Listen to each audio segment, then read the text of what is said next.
All right. Hello, everybody. Good morning, good afternoon, good evening. Hope everybody is enjoying the run so far. Had some really interesting runs up to this point. I am ErrorofRuto. We'll be doing Dragon Warrior Monsters 2 Terra version today. I'm joined by my good friend Zytoriak. You may remember him from last night. He did some Shadowgate 64. How you doing, Zytoriak? Good, how are you? Oh, not too bad. All right. So let's go ahead and get this one going. The time starts on hitting yes here. We're going to get that going in 5, 4, 3, 2, 1, go. Alright, so this is Dragon Warrior Monsters 2. As you've probably guessed, it's the sequel to Dragon Warrior Monsters. Although, not directly related. There's some post-game connections to the first game, but mostly it's just a better version of the game. The Monsters 1 was very random, like randomly generated worlds and such. But Monsters 2 has a very traditional RPG structure to the main story of the game, which is very nice when it comes to speedrunning.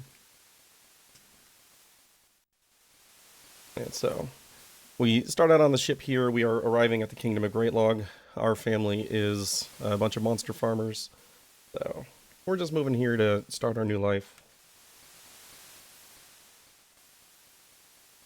A lot better than starting off in like a dungeon, like a lot of Western RPGs. Yeah, we don't go to jail in this run, so is it really an RPG? No, you end up in a jail cell for like 2 seconds. In the Oh, that's ice world. true. I always forget about that because it's such a little throwaway moment. Never mind, we're saved. RPG status is secured. And here we get introduced to Mom. She says that Grandma sent us a pie, so we need to go retrieve it from the vault. I don't know why the vault handles the mail here, but that's the way it is. Here's Kamea.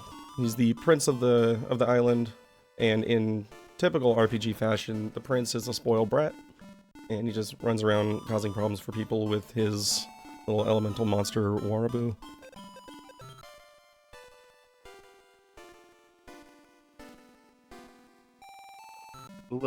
We can let chat decide in a few moments here if it's Terra, Kobe, Kamea, Warabu, or Grandma's fault that the events unfold.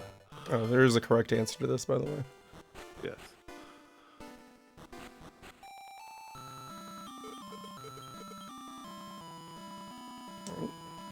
There's our envelope with Grandma's pie in it. That's not the way I would ship a pie. I think there'd be better packaging than that.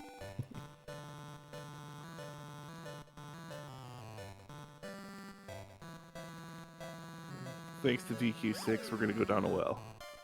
Oh yeah.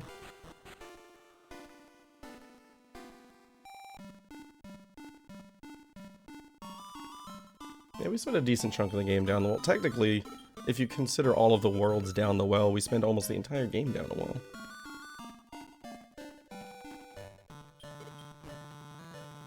A turnover pie? Maybe. It's wellception in desert too, because you end up in a well inside the well. It's true.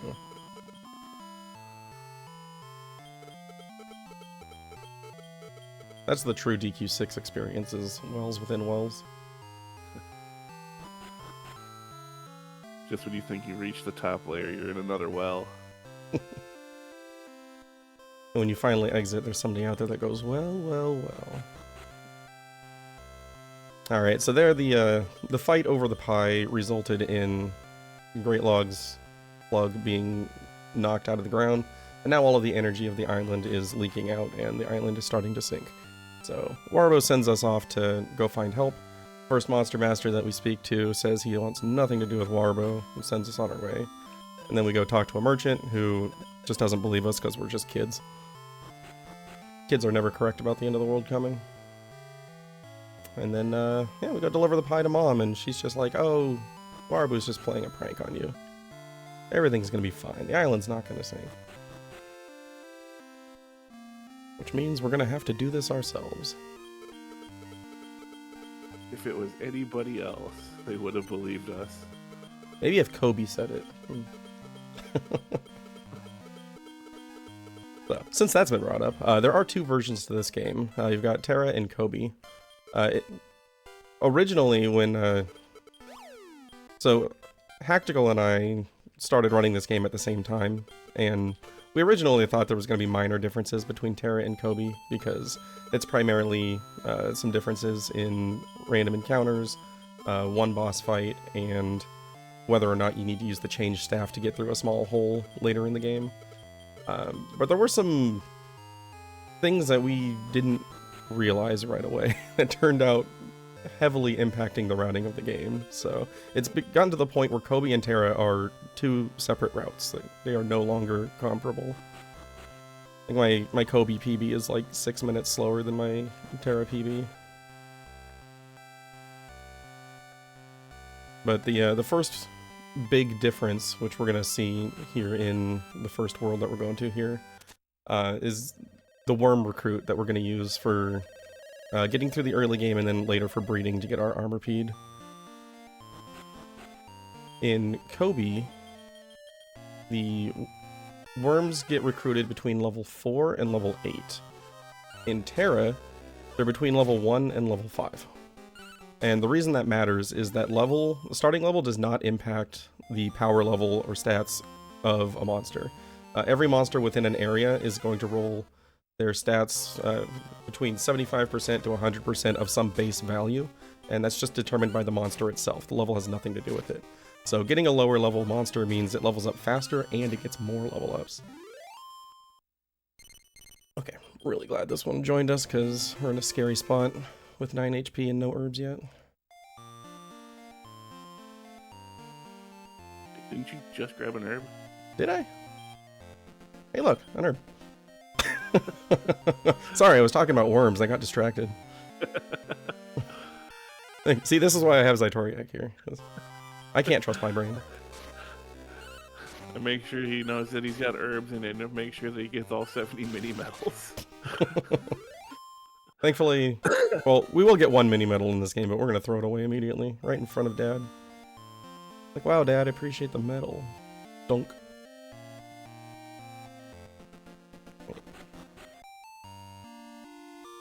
Urzo's a good name for a cactoball.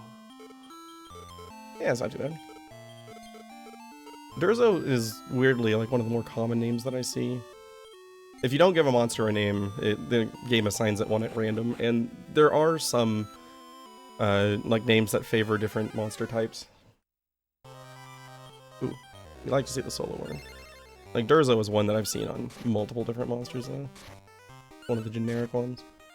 Nice thing about single worm is I don't have to switch Durzo to defense here, which saves me both this menu and then a menu later when I want to take them off of defense.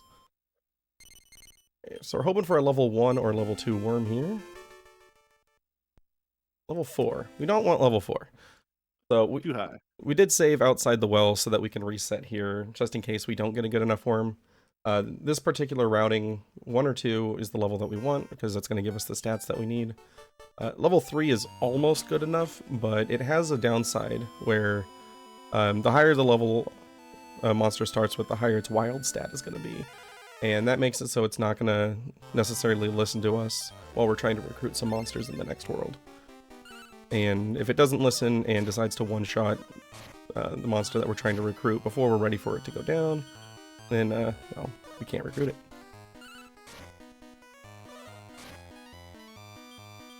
We also need to make sure that all of the monsters, wow, I couldn't even remember that word. We need to make sure all the monsters survive, because there's a story trigger we need to do after this where we have 3 monsters that are alive in the party. Yep, that's correct. Iana. Oh, is Iana? Level 4. Alright. Back in the Kobe days, I'd be excited about a level 4 worm. That was the lowest level you could get back then. Something else that this game's got, those for the mechanics, you'll see that in these fights, Air's throwing a pork chop and a beef jerky on the enemy, and that's to make them like us more. So after using both of them without using any healing or anything on our own monsters, it'll make it about a 95% chance that the room will get up and want to recruit. Otherwise, there is a chance that there's still a 5% chance that after the battle nothing happens and the worm doesn't want to join us. Yep, and also the reason why I'm defending with the Cactoball instead of healing it is, if you heal your monsters during a fight, it decreases the chances that a monster will join. So we want to avoid healing at all costs.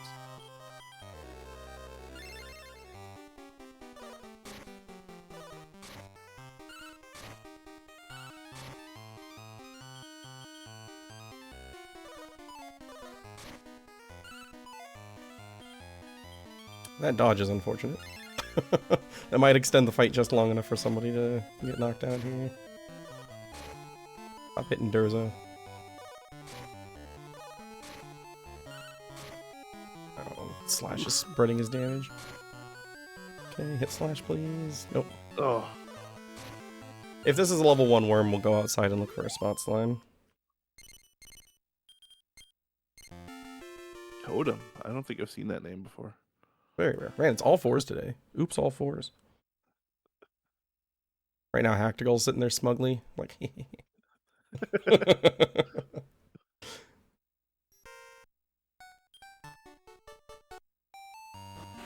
I'm sure we'll see Mara join the chat soon.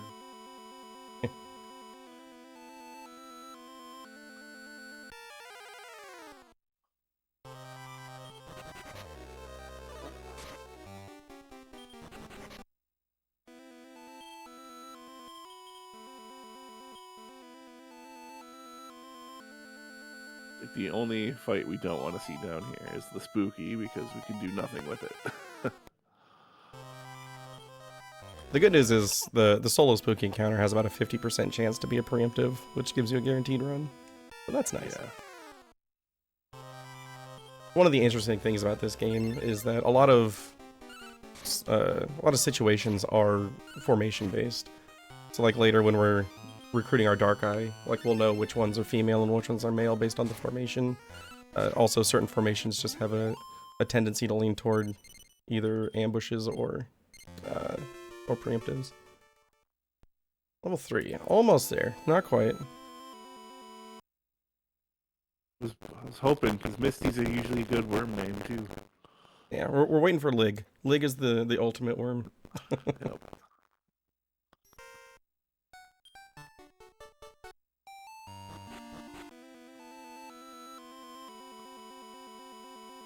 You might think that's a setup for a joke, but it's not. No, I think most of my PBs have had a worm named Lig. It's uncanny.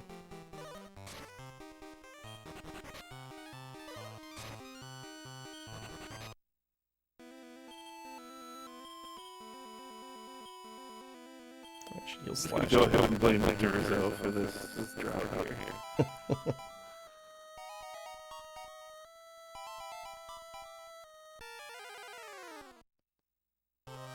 Alright, this is the one I can feel it. Yeah, the Monster Strength Train is still going. The last one just came out like a year or two ago. It's called Dragon Warrior Monsters for Dark Prince, and you're the main character. Oh, I can fix that.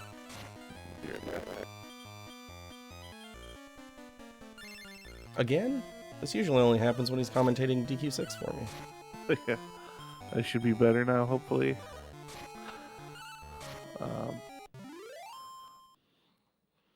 Oh my goodness. There's the 5% did not recruit.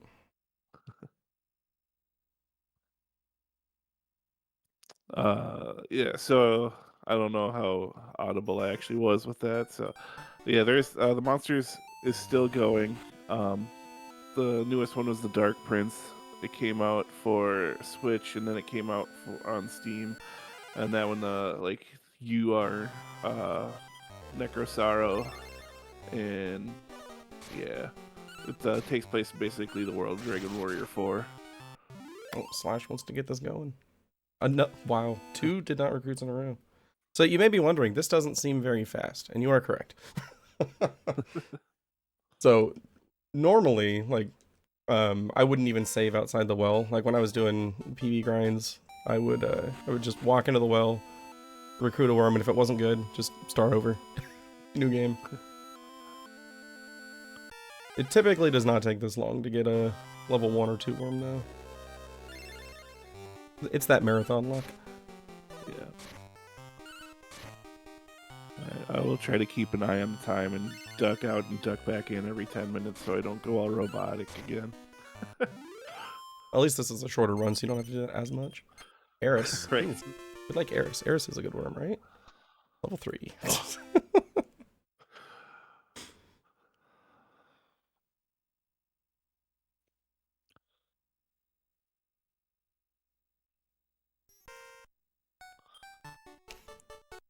Although this has definitely happened before. No, I have a list of my my worm levels, and there was one point where I went like 20 worms without getting a usable one.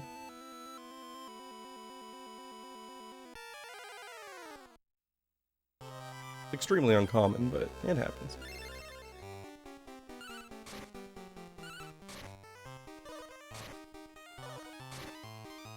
Didn't hit Durzo, so I'm not going to defend yet. Yeah. You sent me a message yesterday where you said you were doing practice and you got 4, 4, 4, 5, 4, 4, 5. Sure did.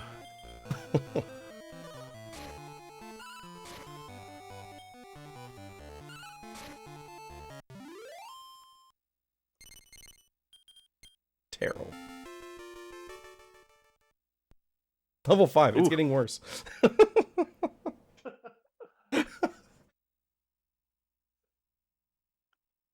I would like to revise my estimate. I don't know if you're planning on buying a lottery ticket today or not, Error, but don't. No, I really wasn't, but this reinforces my decision.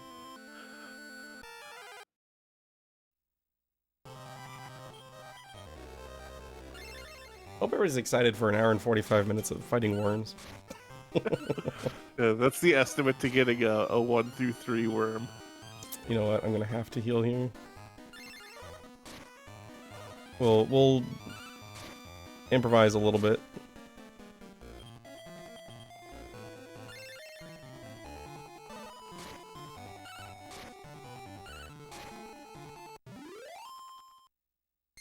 Okay, still worked out. Sulo. Sulo's a good name. Save us, Sulo. Level 3. We are now officially on the worst worm grind I've had in months. Perfectly timed. I hope everybody's enjoying it.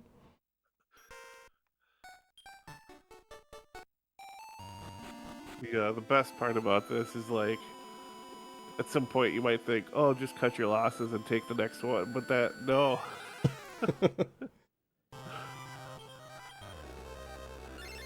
95% of worm wranglers give up right before the level 1 worm. It's a proven statistic. So the reason we're doing this is that regardless of the starting level, monsters will have effectively the same base stats. Oh, 4, my goodness. And Yeah, so the lower level you get, the faster they level up and the more levels they gain. And the levels are static, so the stats that you gain are going to be the same from level 1 to level 2 every single time. And 1 to 2 is actually the biggest level that worms get until level 15. It's almost twice as good as most levels. Yeah, so you could recruit a level 1 or a level 5 worm. They're going to have the same stats either way, but then when you get that level 1 worm and get them up to level 5, then that's going to be way stronger than the 5 you recruited. Remember the Almo? Hey, level 1. There you go. All right. I'm really glad after all of that we got a 1 and not a 2, so we can like truly show off the optimized worm strats. So, obviously the run is doable with any worm level, but the reason I'm really adamant about getting a level 1 or 2 is I wanted to show off the difference in the route that the low level worm allows. Because like with Kobe, you know, like obviously with the worm levels being between level 4 and level 8, the worm isn't going to be very good. It's going to be really weak. It's not going to be the core of any strategies. You try to keep all of your monsters alive. Since this game has experience funneling with any living monsters, that means that you level up slower, your individual monsters are weaker. What we're going to be doing here with the level 1 worm is killing off the rest of the party as quickly as possible so that it gets effectively triple experience. And it's going to become so powerful that it's just going to take on the first couple bosses of this game by itself. The fight that it like really is noticeable on is the cursed lamp. Oops.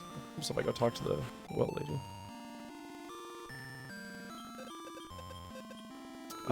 Faster walking out and walking back in.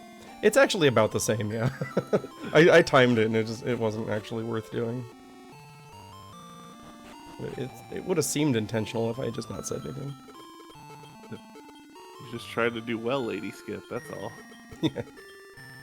But yeah, the fight that you really notice it on is the Cursed Lamp, because the Cursed Lamp has some decently high defense and the upper spell, which further increases its defense. And when you're using Kobe strats with a high level worm, your whole party's alive and they're hitting like, 5 to 7 damage each. And so when you take 2 to 3 damage off of each hit there, it really adds up.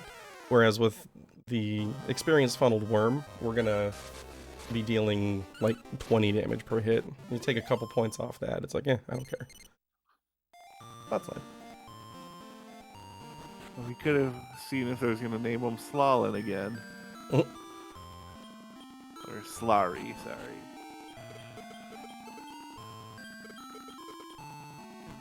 Yeah, the other day in practice we got a spot slime and the random name was Slary, which I'm pretty sure was just a mistranslation of Slalin from EQ5. Alright, so now we want Slash and Durzo to die as quickly as possible. That is the wrong target. Stop hitting my Alamo. Yeah, you see right there, you see those 5s in attack and agility. Those are not numbers that you're gonna see for quite a while on this worm. Normally you're gonna see like 2 to 4. That level 1 to level 2 is massive. And it only takes 2 experience to go from level 1 to level 2. Hit Durzo. Oh! This is gonna be one of those days where we're defending against Beaver in here, waiting for everybody to die. I'm gonna take one more because we would like to get the worm to level 4. We need to heal here because it is in blaze range. Oh. Oh.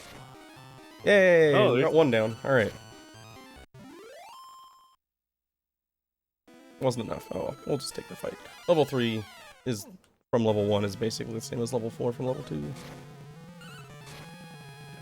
And you got Slash, you'll get a few licks in. Yeah. Oh, wrong He'll get target. a lot of licks in if he just keeps attacking Elma. There we go. There we go.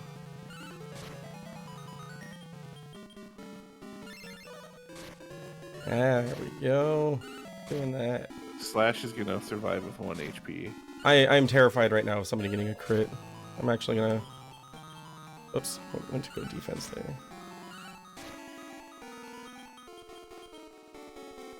And please hit Slash, thank you. Okay. Alright, now we're good.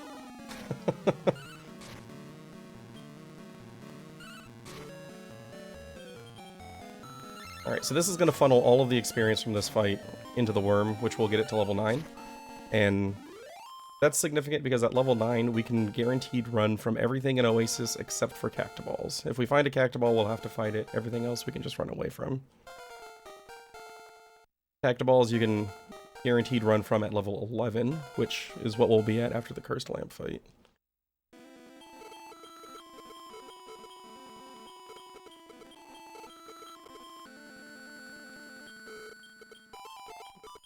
What you get for a 100% beef worm.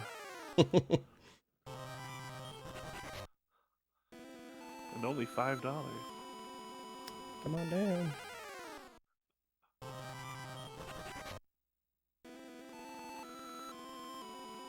Yeah, this worm is absolutely jacked.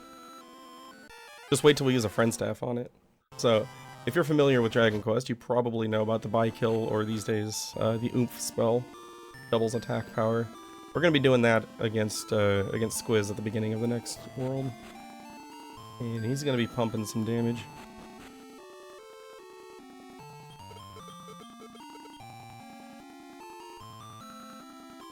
Alright, so here we return to the king. He's just like, alright, I'll give you the title bell that I promised you for helping us.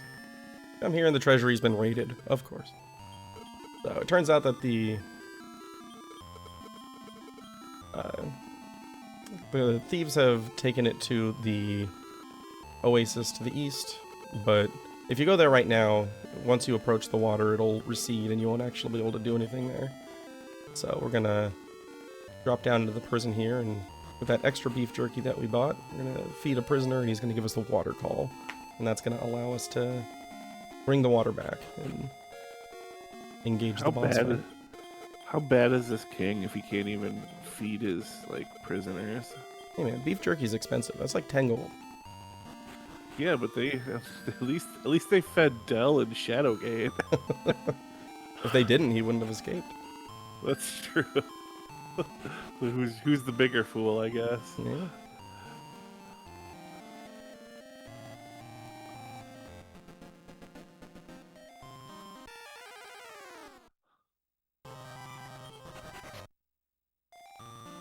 Alright, so right there, that crest pent is classified as a dragon in this game, so that's the only dragon we're going to see in this Dragon Quest game.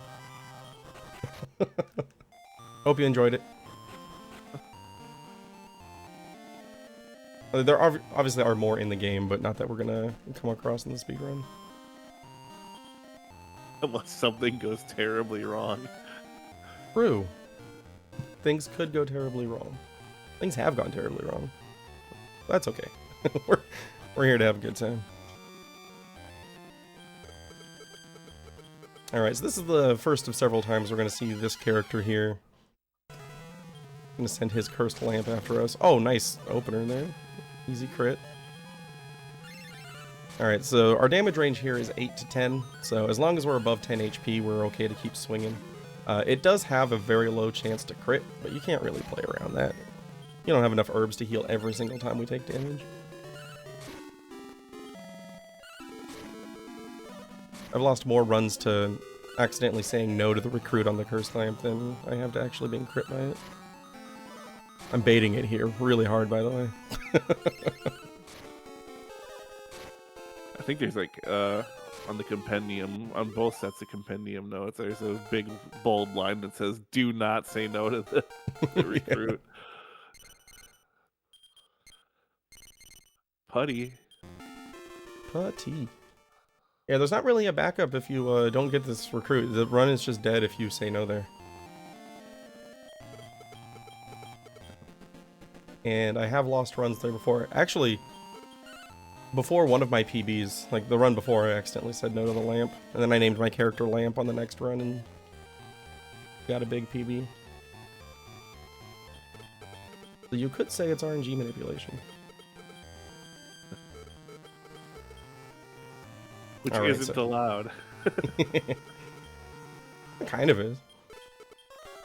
I guess there's not a specific rule saying it's not. Yeah, we're gonna do an RNG manip coming up. Oh yeah, we're manipulating. Yeah, you're right. Yeah, the overworld items are determined by the RNG seed that you're on, and that's from reset. And so we will abuse that here to get a friend staff.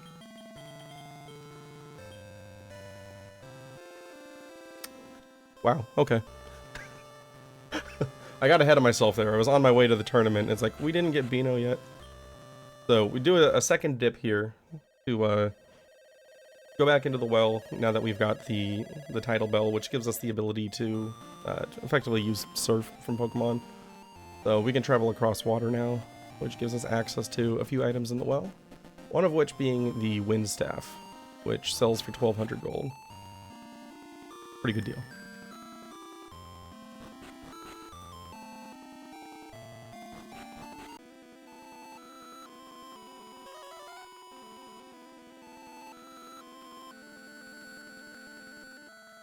And while we're down here, we are also going to check this pod. It's got a bookmark.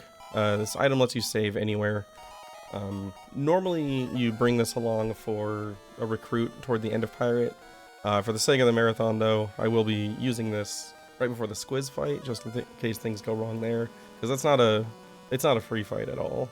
And then we'll just be buying a couple of extra bookmarks to deal with a couple of other shaky spots.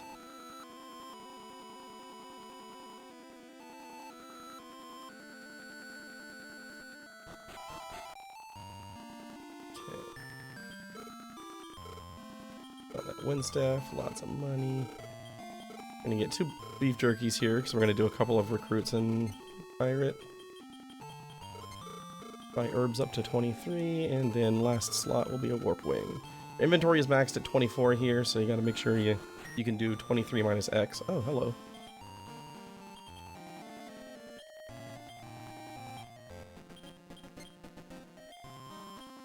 Oh, it's a warp staff, dang it.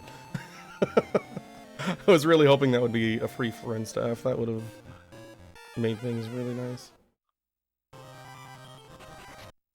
He could have stepped on it before you dropped the herb. I could have. But oh well. I don't need all of the really, herbs. really believed it was a friend. I really believed. Yeah, you gotta believe in the heart of the stabs. Yes. See a Durzo, replace you with Bino.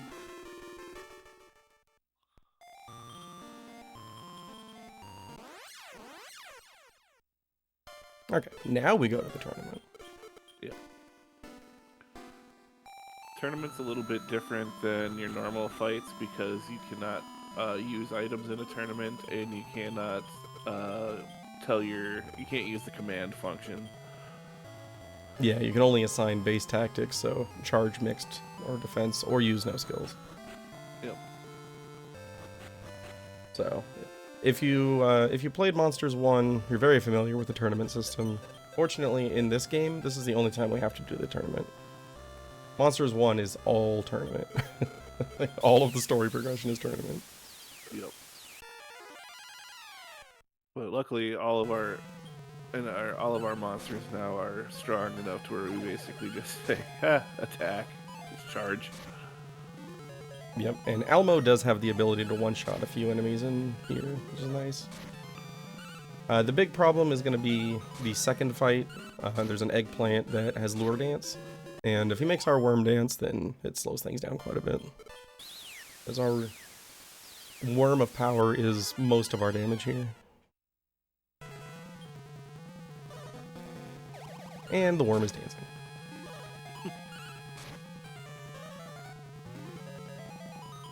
He's just feeling himself, man.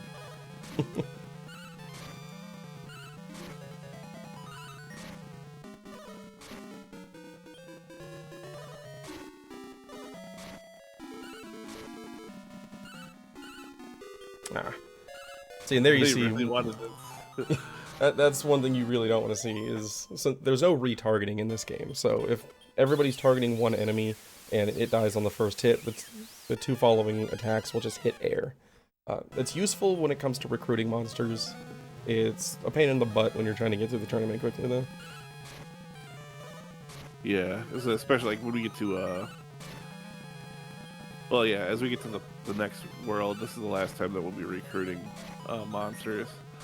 And the recruiting mechanic is it's always the last monster standing is the one that has a chance of recruiting. Yeah, we'll do 3 random encounter recruits in Pirate, and then from there it's all breeding.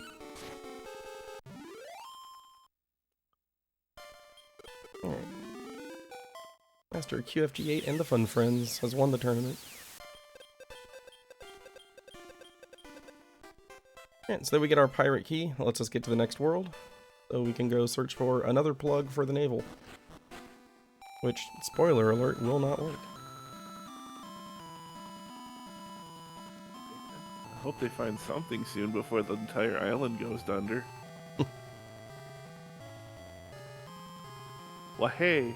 Well, hey. Yeah, one thing to note is that at this point it does tell you you have access to the Starry Shrine, which allows for breeding, but there's a line there, so you can't actually use it. Alright, so here we're going to save and reset. And then I'm going to mash A at a very specific pace, trying to hit about a 4-frame window, which will determine what items we get on the overworld. Do a little bit of movement here. We should have a friend staff here. Nope, we got the leaf. Alright. I was going to give it one try with the manual. Now we'll just turbo manip it now, which is more consistent. You either have the friend staff right there outside of the shrine. Otherwise, if there's nothing out there, then it might be by the cave. Yeah, this one there'll be nothing outside, and it'll be up by the cave. It's faster to get the one right outside the shrine here, because there's fewer steps and you're less likely to get a random encounter. But this one here with turbo is very consistent to get. Alright, so that's the friend staff. That casts by kill, but it has like a 50% chance to break when you use it. In my PB, I get to use it like, I think, 5 or 6 times without it breaking. You were like well into ice, I think. Yeah. Alright, so we'll do a bookmark here just in case. And here we meet Squiz, the world's best babysitter. And use the friend staff on the worm, and it did not break, so we will get to use it again. Nice. Got an upper on Beano. We would love to see an upper on Alamo as well.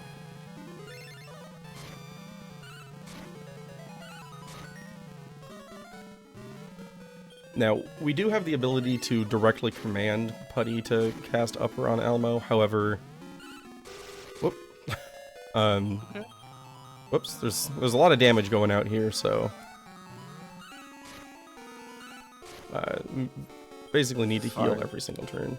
If Beano dies here, it's not the end of the world, it's just inconvenient. He's got 2 uppers, though. I think he's alright. It's going to depend if he spams by attack at this point. Yeah, now we want him to kill Putty, ideally. Yeah, we're good now, because since he hit Putty, then Beano gets topped off. Now, Putty getting killed here during this fight is ideal, because it gets more experience over to Beano and Alamo, but it's not required. It's just it's a convenience thing.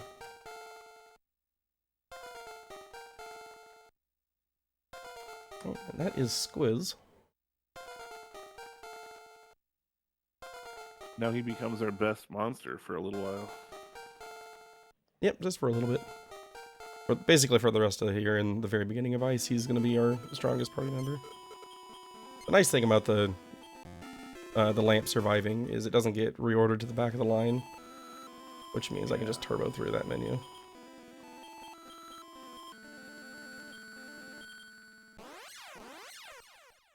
It also means I don't have to reorder on the overworld here, so it saves a little bit at the cost of some experience on Beano and the Worm.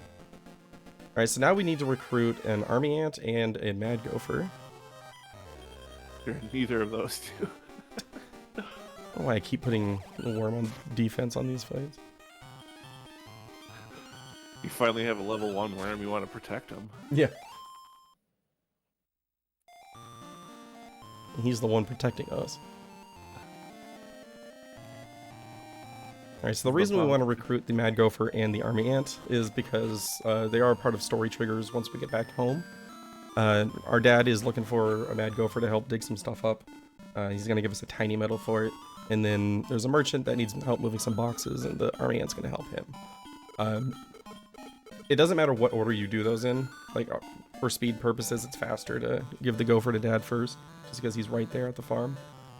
But whichever one of those two you do first will give you the tiny medal, and the second one will give you the ice key. And that gets us to the next world. Ew. Is that Lackmere? He talks about as slow as Lackmere, so maybe. You know what? Canonically, that is now Lackmere. You want to walk away and he just keeps talking to you? Yep. Alright, we're gonna grab 5 exit bells, 1 rib for recruiting our Dark Eye, and we're gonna fill empty slots with love waters. They're just better herbs. About twice as effective. Yeah. It's like a heal more in an item. Oh wow. Ooh, nice. There are not many ants on this screen. Much less solo ants. Yeah. Alright, now we just need our Gopher. Yeah, Anatola, we had to make sure we even them out. Alright, so I'm going to force an encounter on this screen because there are more Gophers on this screen than if we go down. Tell everybody to attack the ant. That way it'll die and everybody else will attack the air. So this is a spot where the level 3 worm can bite you in the butt. Because it will not follow commands 100% of the time. Alright, nice recruits. Back to back. Take it.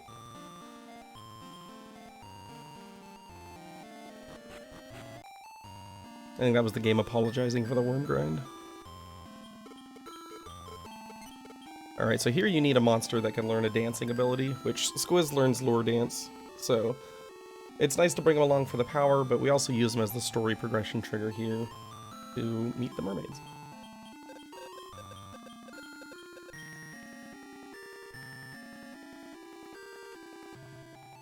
And the reason we're here is because we are looking for the moon rock so that we can get to the volcanic island. But it's sunk with a ghost ship, and she tells us that the ghost ship is north of Yold. And if you know what Yold is when you're playing this, good for you, you paid more attention than I did. But that is a town just west of where you start with the shrine.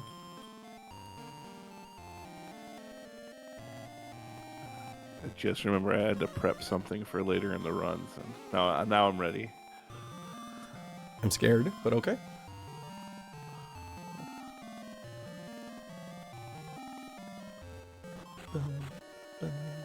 Alright, so here's our ghost ship. Probably gonna get one encounter here on this haul, yep. Oh, of course there's an Inverzon. Why wouldn't there be an Inverzon? So the Inverzon has an ability called Odd Step, which greatly increases its chance to evade attacks. Fortunately, it hasn't done it yet.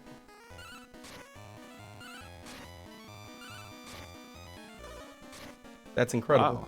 3 rounds with no Odd Step. Is this the first positive? I've never seen that before.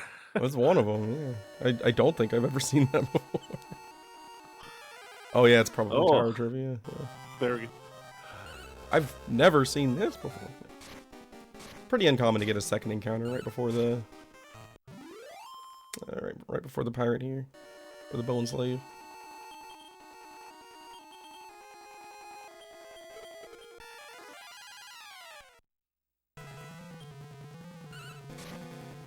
Squiz, you feel like a crit? No? Okay. It's always nice to get a crit on this fight so you don't have to deal with this bang.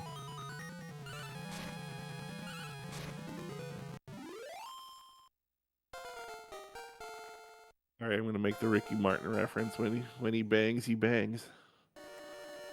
You would. Don't blame me, blame the bone slave. He's the one who banged. True. He did. Alright, so here we get a repellent, which is an awesome item in this game, because it doesn't check against levels or anything like that. It's just for 200 steps there are no random encounters. Plain and simple. We'll get a couple of them here in Pirate, but unfortunately we can't force them to appear anywhere. They just are in a couple of chests. Once we get to the next world, or 2 worlds from now, we do actually have the ability to buy them, which is great. Front staff did not break. Alright, we're gonna get another use out of it. It's gonna be great for ice. Yeah, so not having the friend staff break here means that we can friend staff Squiz on the first fight of the next world. And that's a big deal because we will have 2 babies with him that are just on defense, hoping not to die. So having Squiz push through that initial encounter to get them up to like level 10 or so really quickly is huge. Ooh, this is scary. We're gonna just hope that Worm survives, but Squiz is more important right now. That's fine. I'm not gonna use the World Leave. Will I use the World? Do I want to use it? I'm debating because of the Dark Eye recruit still. I'll just go ahead and use it.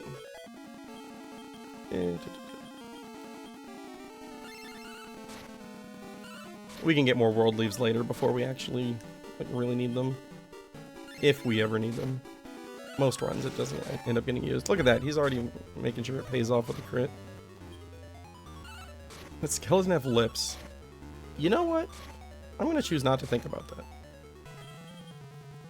But maybe. That's a beard. No, the skeletons, not the Oh, the bone. the bone sliders. I got really confused for a second.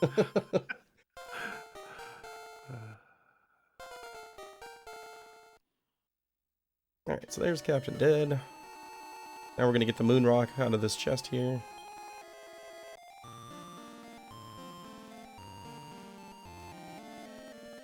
It's got more protein than an earth rock.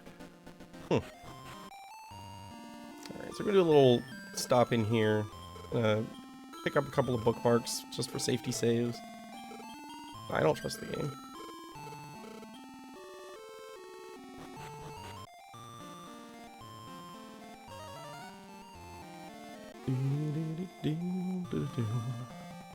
Love the music in this game.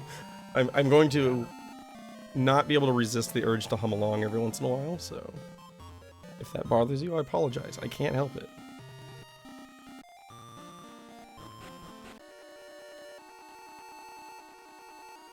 Alright, so here we bring the moon rock into the tower here, and this is... The tower itself isn't a reference, but the moon rock is basically a reference to Dragon Quest II with the moon fragment, as we're going to use it to raise the sea level so that we can reach the volcanic island. Oh, I bought herbs. Whoops. Oh, it'll be fine. I meant to grab a couple of level waters, but I bought a whole bunch of herbs instead. We'll just sell those at the beginning of Ice. I wonder if they'll ever make a Dragon Quest game where there's a moon rock to raise the sea, and then there's still the thirsty pitcher to lower it. Oh man, that would... Dragon Quest Wind Waker. There we go.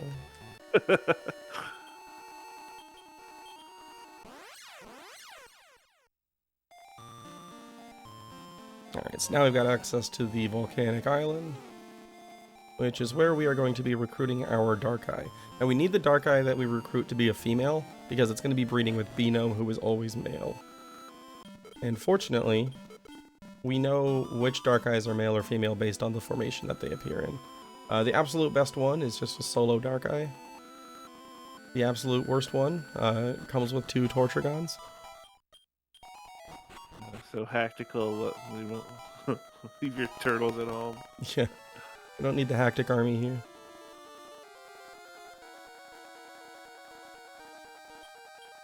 So we will use one of the bookmarks here. That way if we use our rib and don't get it, or the fights just go sideways, we just reload that save. So we'll force the encounter on this screen because there's an event on the next screen. This is female. One of the worst ones. Yeah, this one's not great because the Slabbit also has odd step.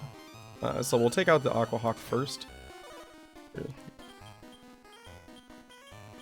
Just because we know that we can hit it.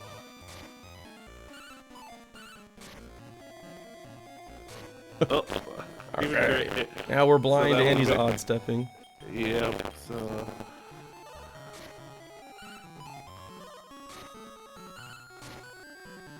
But Beano's still hitting true.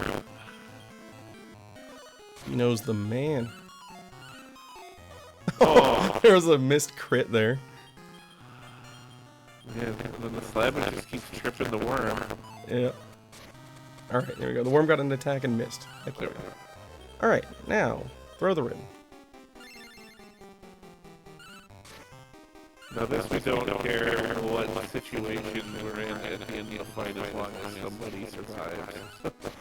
and the recruit happens. Yeah, the key here is we need somebody with at least 51 HP left. Arl. If everybody's under 50, then we can just bring the Dark-Eye with us. But there's going to be some damage tiles coming up where everybody's going to take 50 damage. And it would be horrible to wipe out there. Right, recruits in Pirate went really well, though. We only got sidetracked by the worm recruit. And from here on out, it's really pretty stable. There's some boss RNG involved, but it's not too bad. It's stuff that we plan around.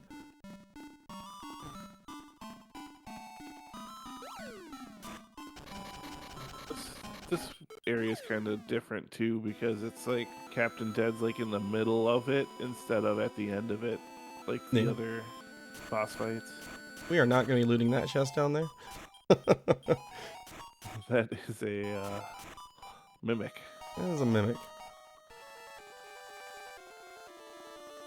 Items are randomly seeded throughout dungeons and world maps, and mimics are included in that randomness.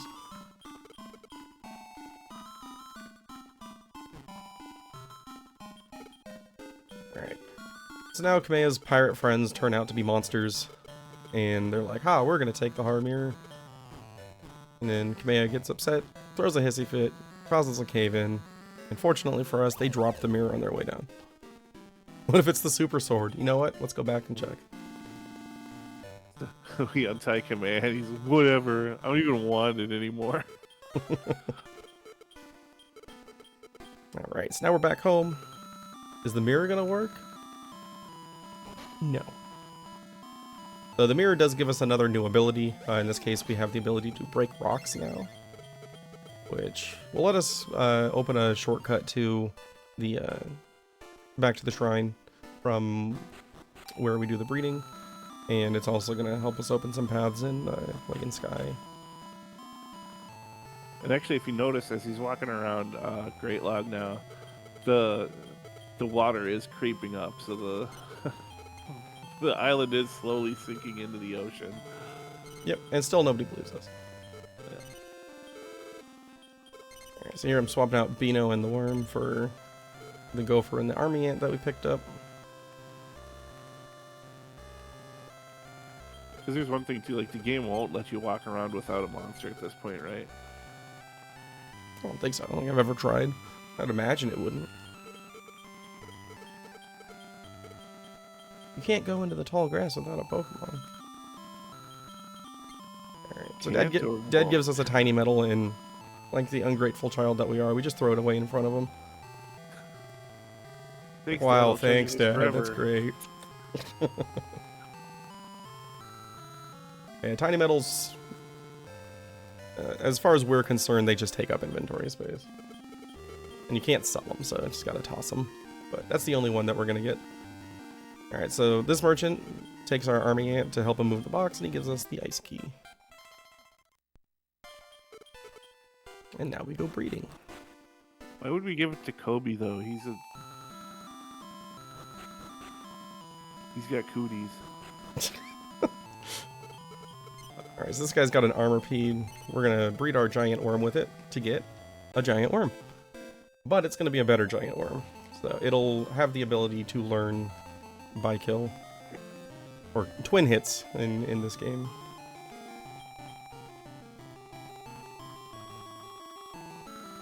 Also, when he does get to the Starry Shrine and he goes to breed Beano in the dark, you have to do it in a specific order because if you pick the other order, we're not getting a grizzly.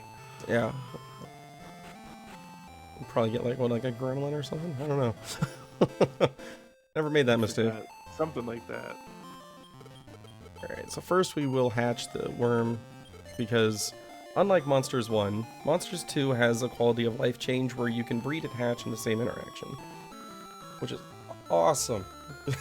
So we can just do the whole thing with one animation instead of two. Knife. That's a knife name. It could be a nice worm. Knife. That's pretty nice. It used to be, dang it. That was Mike Tyson's worm.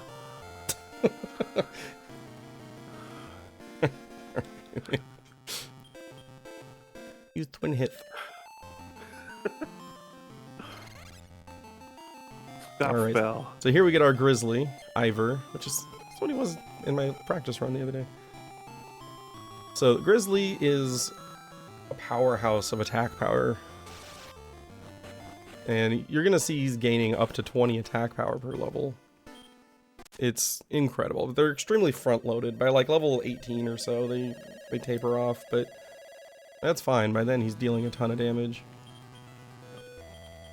Put the babies on defense here, since we have the friend staff. If you don't have the friend staff, you would just put them on defense in the first fight, but we want to be able to use the friend staff in the first turn of the first fight. Oasis has got the best overworld music in my opinion. Oh yeah, I love this track. It's really sad that after you complete the story here, if you come back, the music is back to the normal overworld. Yeah. These that I didn't mean to buy. Keep in mind that we do have an extra warp staff already, so I only need to buy 3 of those. You get 2 log twigs. This allows us to move the location of the shrine to wherever we want.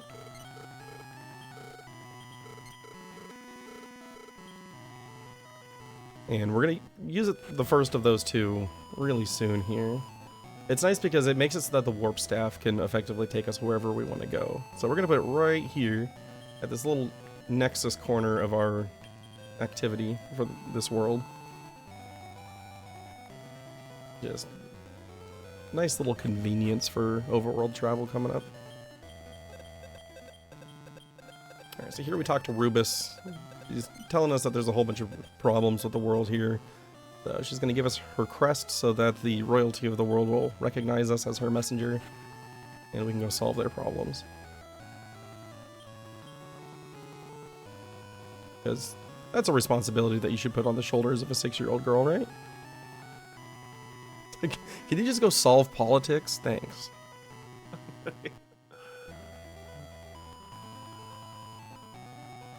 Yeah, our queen ended up getting possessed. Can you do anything about that, please? We'll take the mining counter. Luckily, you can save on this screen, especially if you actually go to the right menu. Menuing is impossible.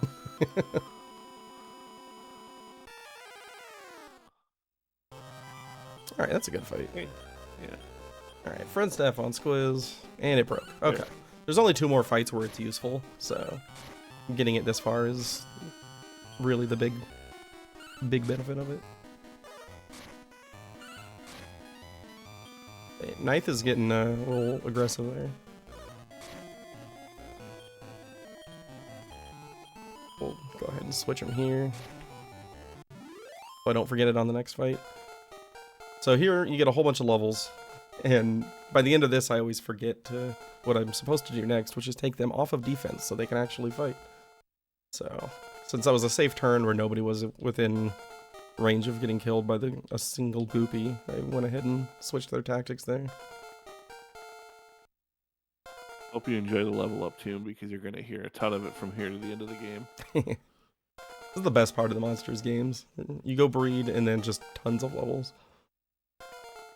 And there you saw a 20 attack, 11 attack, 17 attack, 10 attack.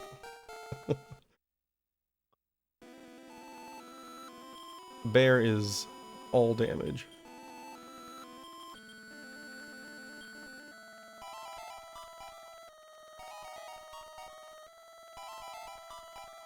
Alright, so from this point, we're actually okay if Squiz dies. It's preferable if he does.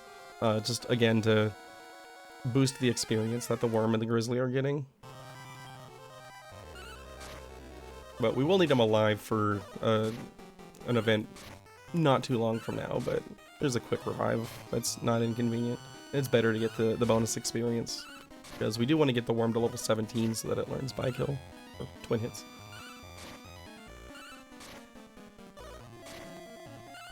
Man, just attacking all the wrong monsters. Right. Grizzly learns Ice Bolt. And the reason that we have it on command and not charge is because it will use Ice Bolt and hit enemies for 15 damage instead of whacking them for 100. Wait a minute, I have a question now.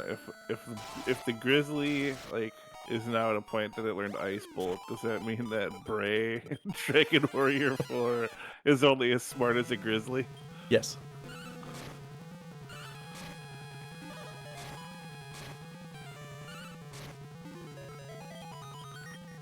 Alright, finish off Squiz for me. What do you say, Bomb Crag?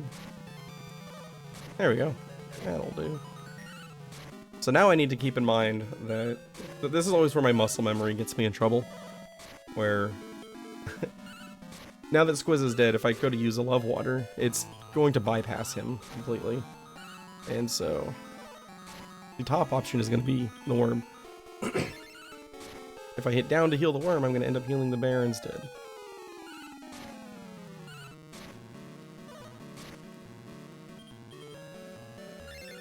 Maybe Bray is a grizzly. What was Bray's high school mascot? The Santine. Santine Grizzlies?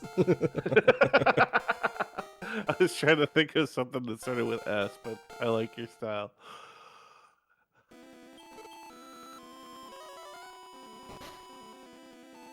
Alright, so here the entire political debate was over the gold that's in this cave, and that right there, that little pile, that's all that's left of it. And they're like, oh, maybe this isn't worth fighting over. So, our work here is done. We're gonna return back and check on the king from the first town. So I couldn't help but notice your bomb crag didn't crit anybody. Sure didn't. That's normal.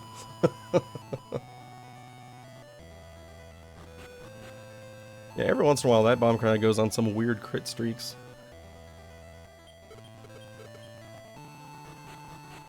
I had one practice run the other day where it crit the armor, or crit the worm, I revived the worm, and then it crit the worm again immediately after. My run last year, it crit the worm with 1 HP. Oh, and no meme?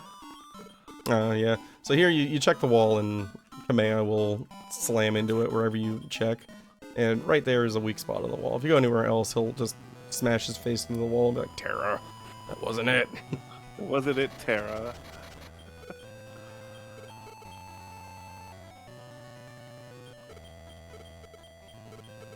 Alright, so here we got 2 kings. One of them is a silver devil in disguise. It's the no, it's the AG devil. Oh, sorry. Chat. We gotta ask the chat. What does the AG stand for? Wrong answers only. I'm a big fan of the agriculture devil. The agility devil. Oh, that's a new one.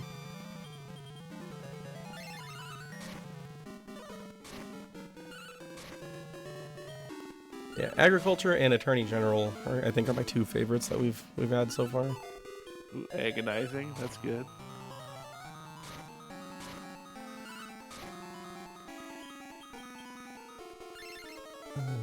Anti-good devil. I like that.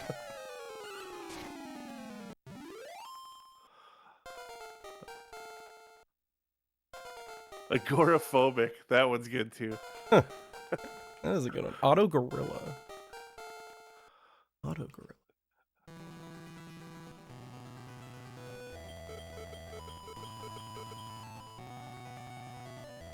Alright, so the next event that we're going to do requires 3 monsters to be alive, so we will revive Squiz. And then right after that event, we'll try to get him killed off again. It's really tough being Squiz, man. First you love him, then you hate him. Then you need him, then you want him to go away.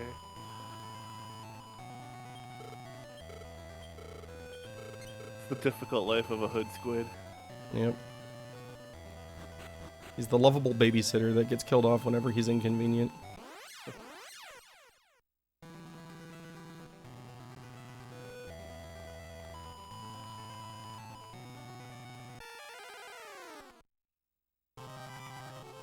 Ooh, a hammerhood. And a yeti. Yeah. And a yeti. This is the Cowie special right here.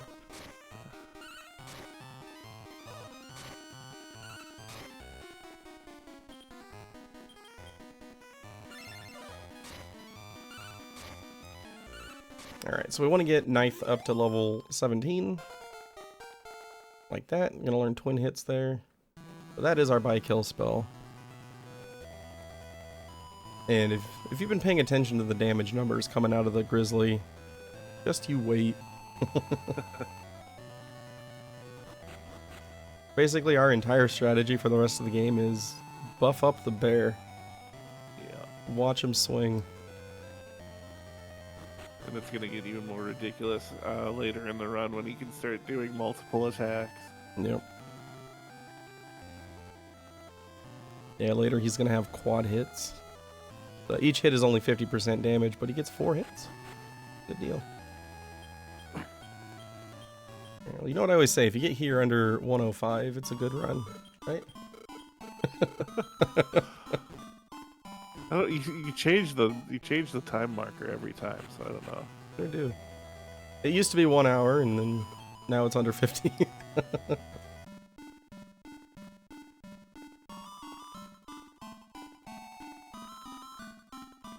Yeah, I'd say with so this is usually like my benchmark to see how the run is actually going based on when I enter this town. So we're really only 5 minutes behind an average run here after that worm recruit, so we're catching back up. Yeah, so here we're doing our circus routine that we did for the king in Oasis, trying to cheer up Queen Yuna, and she doesn't care.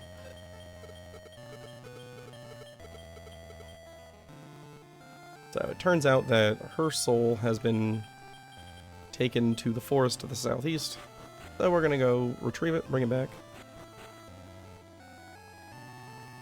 And now Squiz is back in the front of the party because we need to get rid of him. What was that? That's a good thing that her soul is small enough to fit in your pocket. Yeah, there's always room in your bag. As long as there's not 24 items in it. There's always room in your bag as long as there's room in your bag. Exactly.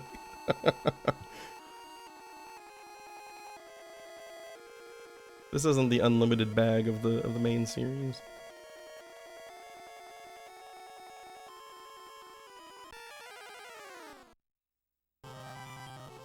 Alright, no Mudron, which means we're not going to see Beat cast on Squiz. Oh, here he comes. No, the bear went to sleep.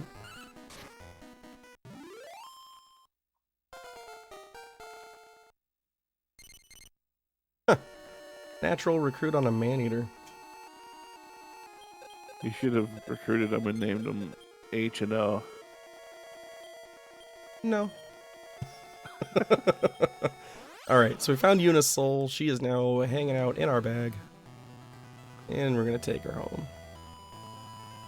Then we're going to find the puppeter boss, which is manipulating her and is the one that removed her soul from her body. And we're going to have the longest fight in this game. All 2 rounds of it, if everything's All go 2 right. rounds. So the big threat of this fight is that it has the ability to confuse your party, and if he confuses the bear, it's terrifying.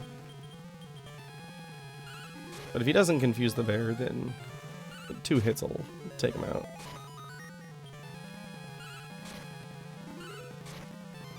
And that's the fight.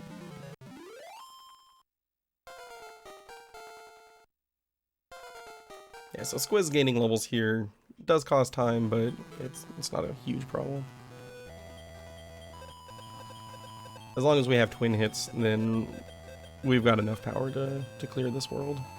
So losing a little bit of experience there isn't terrible. It's just not ideal. I love that the sprite for the bear, like, his hands are always above his head. It's so good. Yeah. Guys, can we stop playing? My arms are getting really tired. I like to think he puts his arms down when we're on the shell. Probably does, yeah. And if you've noticed, the encounter rate in Ice has been pretty low. It's actually due to a bug in the game where... so this game uses the depletion encounter system that some of the other Dragon Quest games use, like DQ3 Super Famicom, for example. Where every time you enter an area, it rolls a value, and each step that you take depletes that value by a set amount based on the type of tile that you're stepping on. So grass, trees, mountains. Every single tile in Ice has a depletion value of 1. So it doesn't matter what tile type you're walking on. You're only depleting by 1 per step. So sometimes, if you keep rolling high values, you just don't get very many encounters here.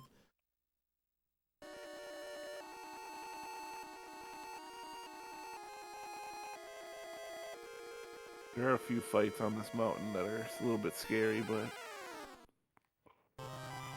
Yeah, the stub birds that fortunately we have not seen have the ability to cast twin hits themselves. Yesterday, during a practice run, I ran into that encounter, and on turn 1, all 3 of them cast twin hits. Alright, there goes Squiz.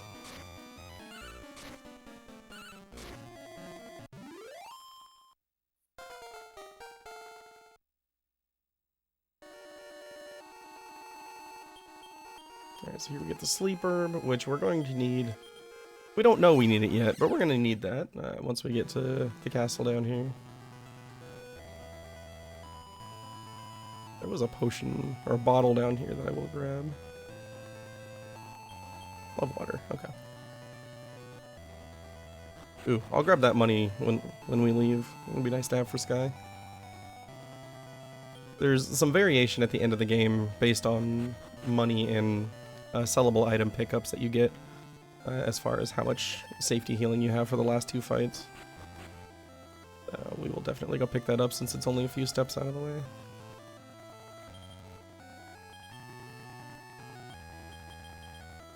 Preemptive heals there.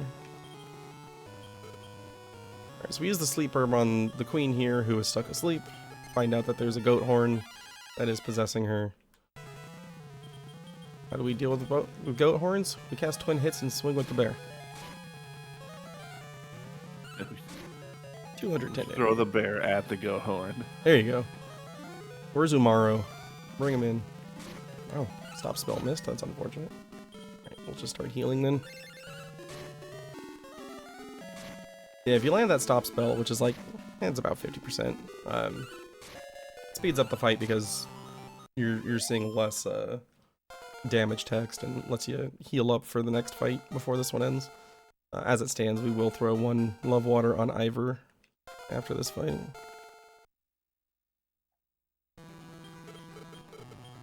Alright, so with the goat horn defeated, we have solved the problem of all 3 kingdoms.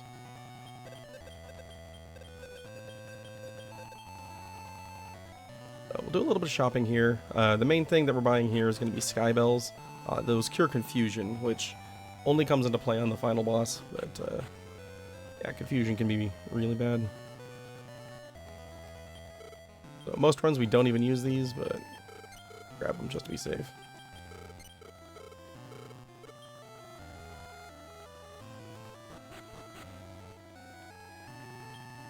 $630 gold, that's really good. The casual 600 sitting there.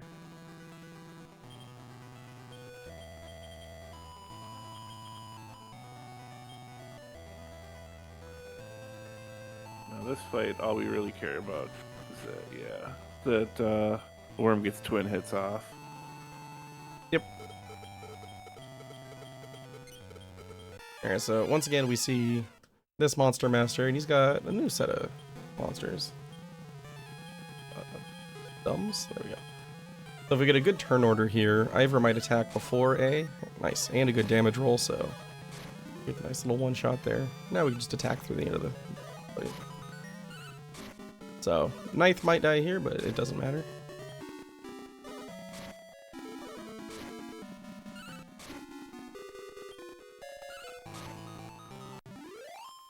There we go.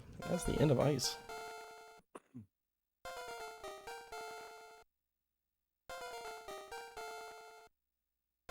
Yeah, so as you can see here, these levels, he's only gaining like 4 or 5 attack power per level now.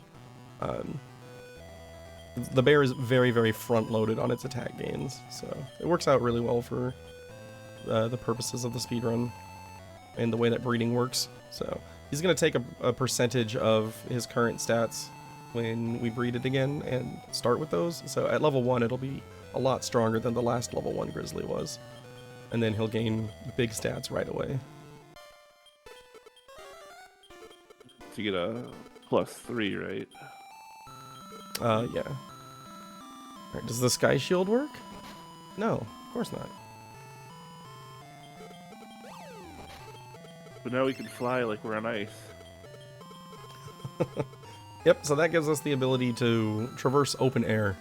We can do a little spinny dance and then float on a cloud. In a straight line only, though.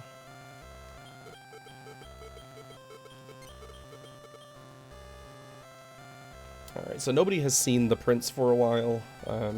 So we're like, hey, yeah, we saw him in another world. And the king's like, oh, he's checking out other worlds. Here, take the sky key, see if he went there. Okay.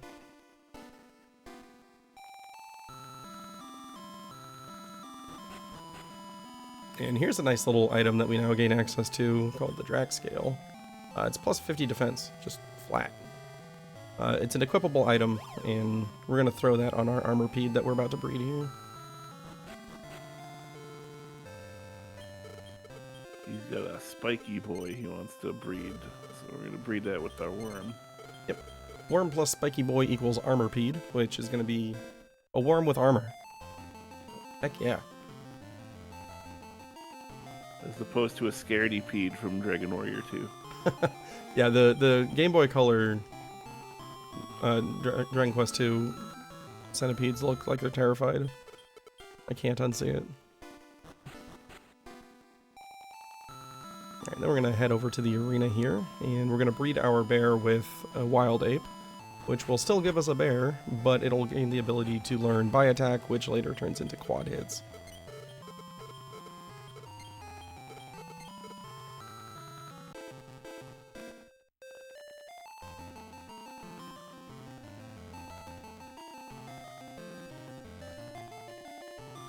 Now, what are the logistics of a bear and an ape breeding? I don't know. You don't question video game logic. That's how you end up breaking your brain. You must accept things as they are.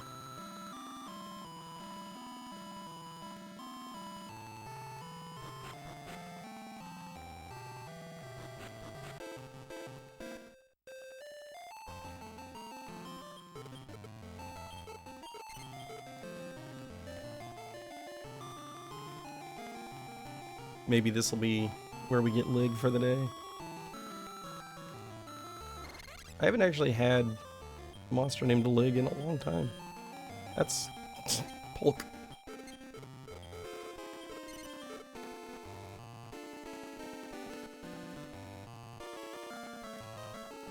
Catch the grizzly here.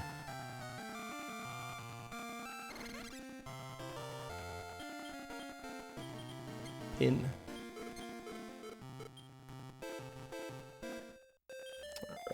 Now we will give the Drac Scale to the Armorpede. Tank up the tank even more. So when I'm doing PB attempts, I no longer pick up that Drac Scale, but the main reason I'm bringing it here is because later we're going to pick up a Steel Fang that we're going to give to the Grizzly that gives it plus 50 attack. And you can't manually remove items from monsters. You have to either deposit them in the bank or swap it out with another item. Hey, Anatoly, look! Here. But yeah, so if I accidentally give the Steel Fang to the Armorpede and I don't have another item to swap out, then it's just stuck there doing nothing.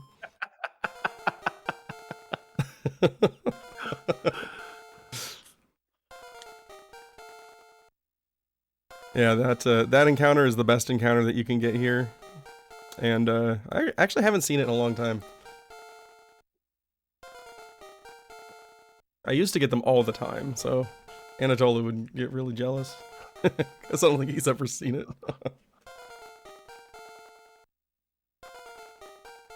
Yeah, there's always these glitches around them that are harder to kill. Yeah.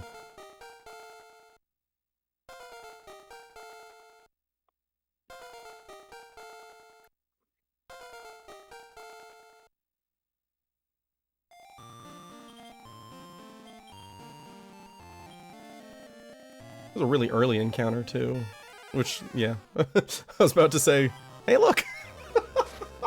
Another solo encounter. Oh my goodness. So, level-wise, our only real goal here is to get Polk to level 15 to learn Evil Slash before the Metal Babble fight. So, fast encounters are better than high experience encounters for our purposes here, so single enemies are fantastic. But also, we would like to see Squiz take a nap again, so at his earliest convenience. Yeah, at least before the Babel fight, because we don't want him taking a third of that experience.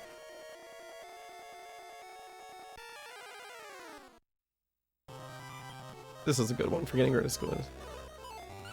Unless Squiz dodges. Squiz! Get with the program, man. Make sure we switch him over to fight so that our bear doesn't use Ice Bolt. No, hit Squiz, please. You guys are hitting the wrong target. Oh my.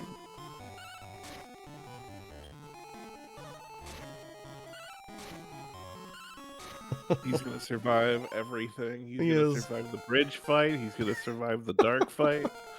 I did actually lose a world record run one time because Squiz survived the bridge fight.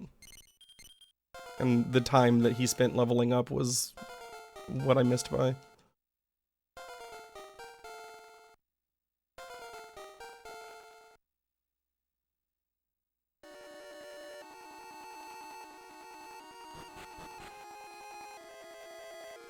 Alright, so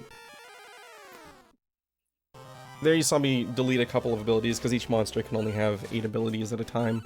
The abilities that I'm unlearning on the Armorpede are specifically picked so that the only action that he has available to him on mixed tactics is twin hits.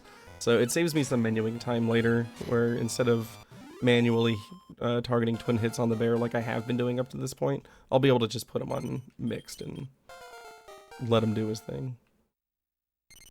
Plus, it can help. It can even like react beyond like what a human can in terms of like if he got demagicked, then if the turn order was right, you could apply twin hits again that same turn.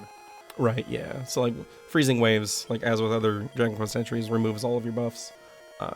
If he's on mixed and he goes after a boss that uses freezing waves, then he might reapply twin hits right away, which is great. Alright, so there we get the Cleric Ring, and we watched a bird come and steal the Light Orb. We're not going to follow the Light Orb storyline at all.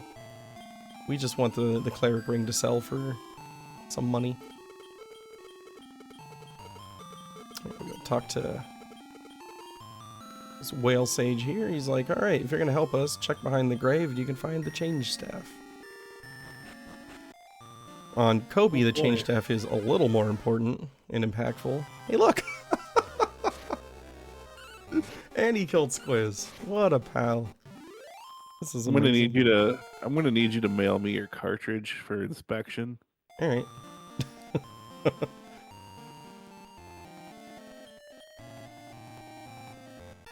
Oh man. What was I saying? Oh yeah, so the Change Staff. Ah, there we go. The Change Staff allows you to turn into a random monster that is currently on the screen with you. Whoops. We're gonna use it to pass the bridge up ahead here, but in Kobe you also need to use it to become small enough to enter the cave that the Metal Babel is in.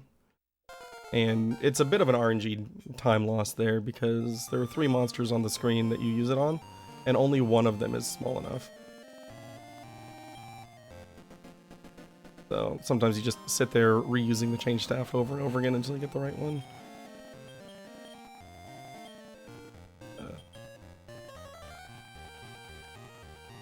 He's like, oh, you're a monster, you can come through. Man, if this is the cart that you sent to Manitobu, then that was a missed opportunity. Oh yeah, it is. Yeah, because I initially... The one that I bought from a local store, there was something wrong with it where like the memory was like permanently glitched. And so there's actually... This Drac Slime here is perfectly timed because there's a memory corruption glitch that causes everything to show up as a Drac Slime. And yeah, so the game was basically unplayable unless I wanted to do glitched runs, which I don't. So I had to send that one back, and then Anatolo sent me one that he found at a local shop, and that's this cartridge. So thank you.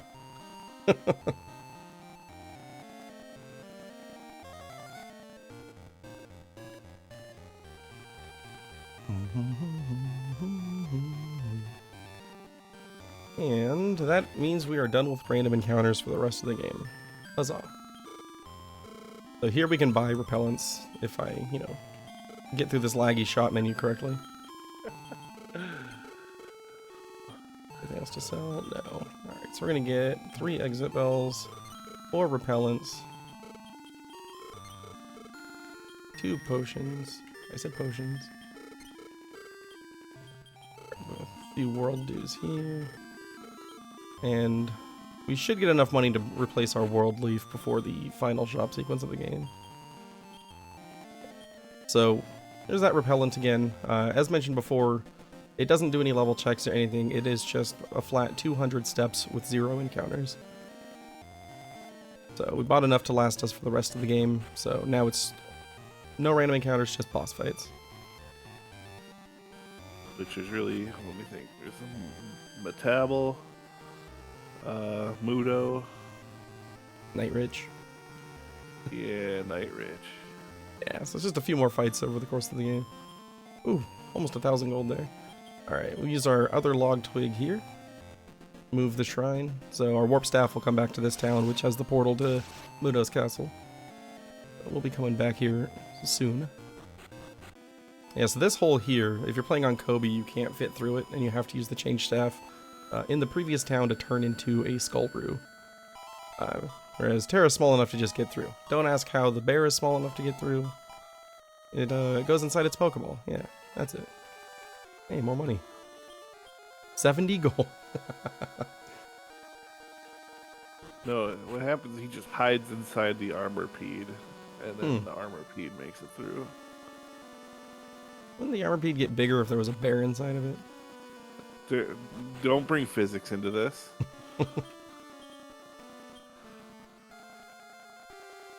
Hey, more money. 350 gold.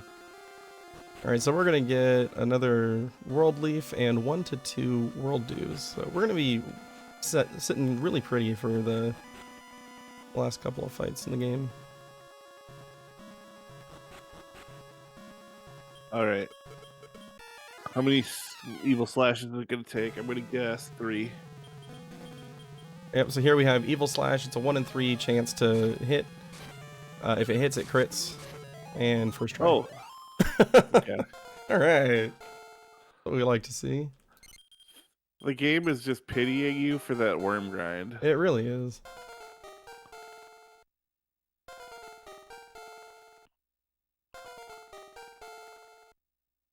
Yeah, unfortunately that worm grind put us really far behind, but everything since then has been pretty good. Yeah, we're still going to be really close to estimate, I think. We're looking at like closer to like 150 here, so we're about plus 5 minutes or so. Not too bad.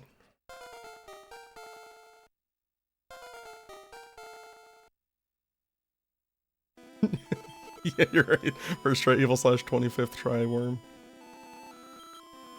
Alright.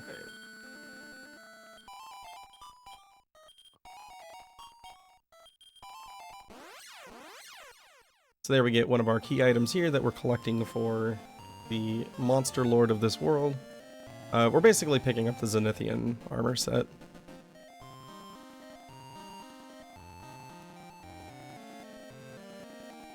I think that's a love water. We're sitting pretty on gold. We don't need to take the time. I'm fairly certain that tile's a love water though. Okay, so we got everybody's favorite dungeon, the Ice Puzzle Tower. So I've got some facts about towers. Tower trivia.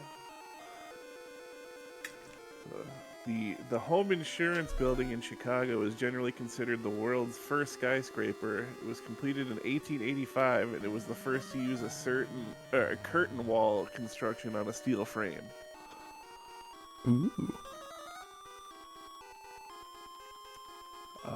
Currently, the tallest skyscraper in the world is the Burj Khalifa.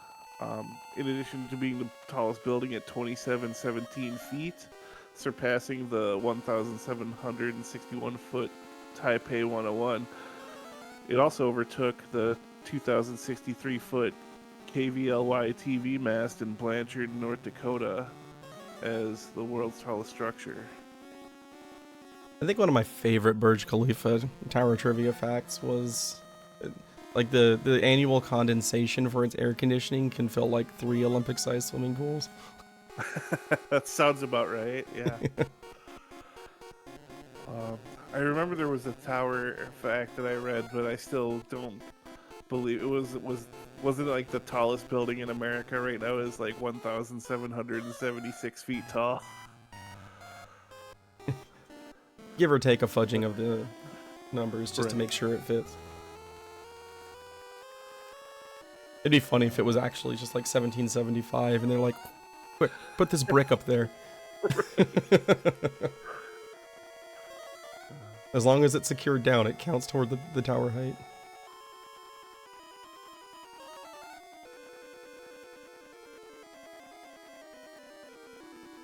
The shape of the Flatiron Building helped coin the phrase 23 skidoo.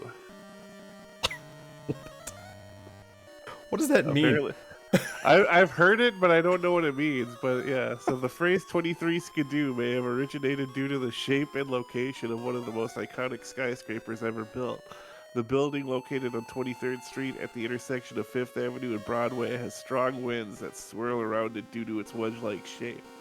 In the early 1900s, groups of men were reported to gather to catch a glimpse of a leg with skirts on women walking were blown up by the wind, Marilyn Monroe style. Local policemen were said to be giving them the 23 skidoo when they tried to disperse these groups of oglers. Today I learned. This is why we play Dragon Warrior Monsters too. You never know what tower facts you're gonna learn any given day.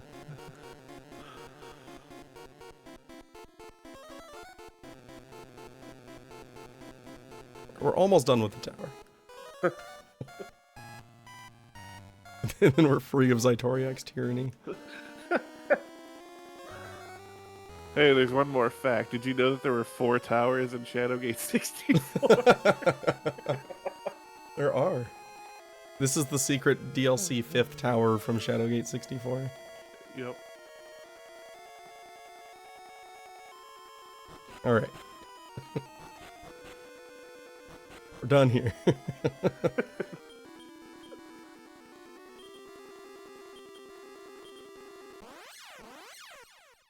Alright, so now that the tower is done, we move on to the puzzle castle, where we are going to fight Nightrich, which is either absolutely free... Ooh, elf water. Nice. Sells for a lot of money. Nightrich is either absolutely free or the most terrifying fight in the game. And you don't know what it's going to be until it's over. So, we did bring a bookmark just in case he decides to be terrifying. But we're hoping that he just dies in 3 turns. Since I was talking about the bookmark, I almost used it right there instead of the repellent. That would have been great.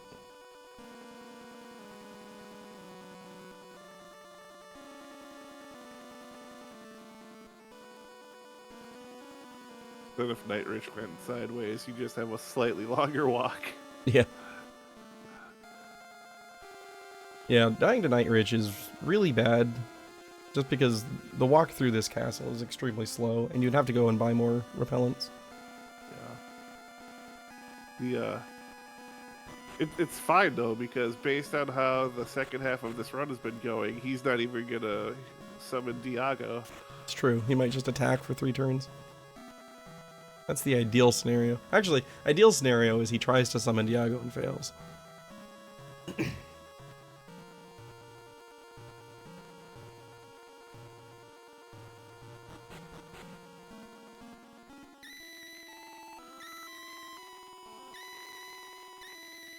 Little bell puzzle to get this ghost back to his home.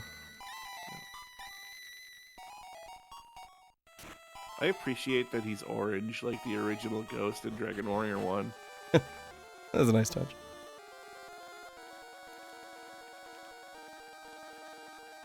Right, here goes the last repellent.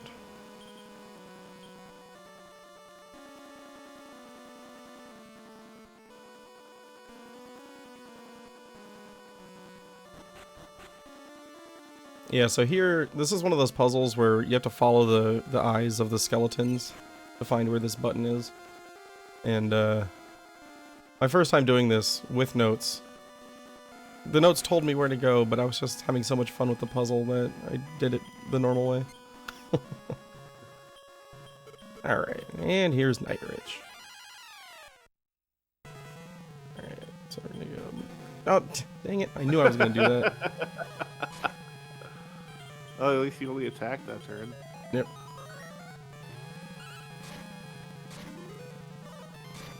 Two attacks? Alright. Really? Hi, Diago. Hey, Diago, what's up?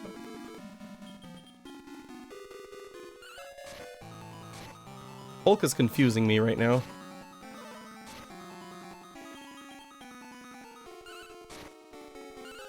Okay, that's the fight. Wow. That was pretty tame. Yeah, he didn't, No meditates. Meditate heals for Yeah. 500. And he can use it every turn if he really wants to.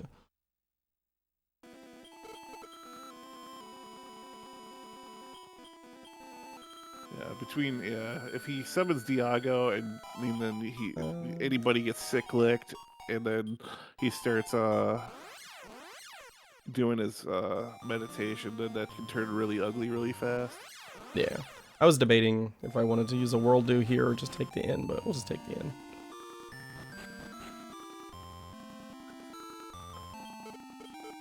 Laughing because the other day when we did the practice round, I was like, I usually just take the well, the inn takes some more time. It does.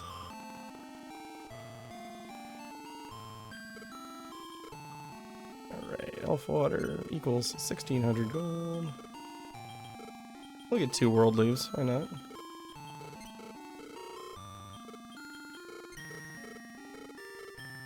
Alright, we got a ton of healing for the final push here. Alright, since we've got all of the sky armor pieces, we can come through here and get to Mudo's castle. If you're familiar with the Dragon Quest VI run at all, don't worry. It's nowhere near as hard as Mudo in Dragon Quest VI.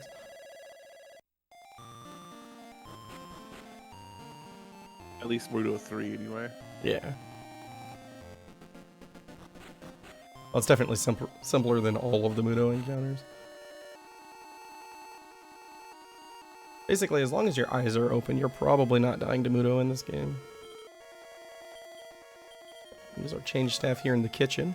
Turn into the kitchen staff, and this guy's like, oh hey, thanks for the meal. Come on through.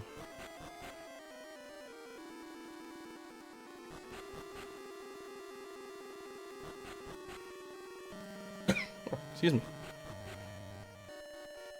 Alright, so here we descend. As we descend, the little spot of sky expands further. Kind of a neat little effect. It's a nice touch, yeah. And this here is our Steel Fang. It's 50 attack power. We're going to equip that on our bear. Because, you know, he's not strong enough. Steel Fang! Now I want to name the Grizzly Snow. That guy. That guy face. Alright, so we give Mudo the treasures and he's like, cool, now I can kill you. Mudo hop. Good turn order. We want to see twin hits go before quad attack. And here's a nice 800 damage. Here's another 800 damage.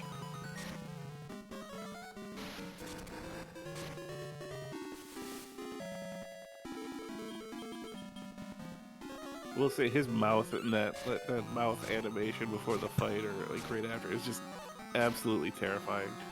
Yeah, he's a little funky looking in this game. Nope, he's not a dragon, he's Mudo. Mudao.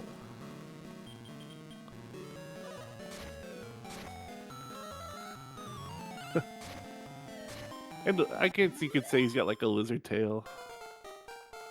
Yeah, he's kind of demon frog lizardish. He's definitely, yeah, he's dragon adjacent.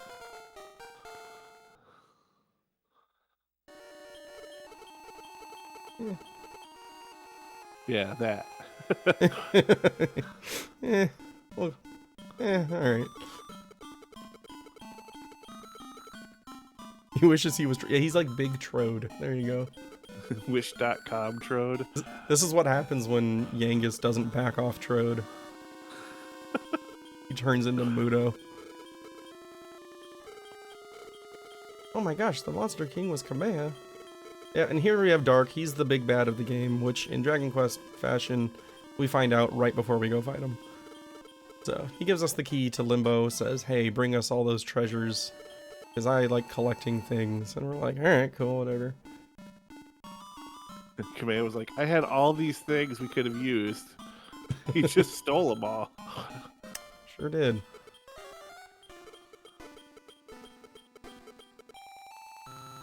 And so, Great Log is shaken. It's about to sink forever. Kamea heroically runs away.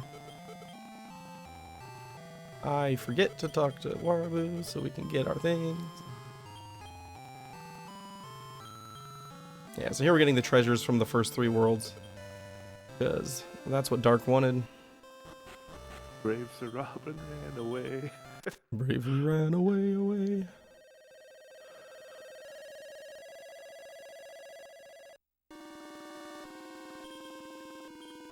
Alright, so we've got a lot of healing for this, so probably don't even need this save, but you never know.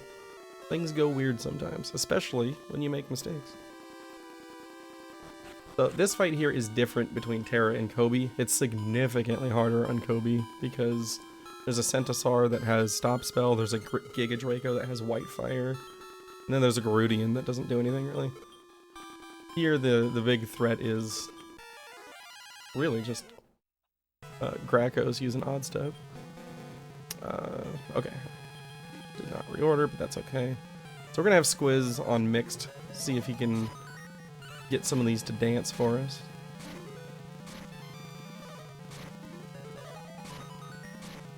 Nice storm. Okay. Okay. With the Scorpion dancing, we'll get another quad hits in here. If all 3 of them had the ability to act, then I would have wanted to heal there for sure. Switch you there and use our first world do. We want Squiz to die on this fight, but more than that, we want the bear to be alive.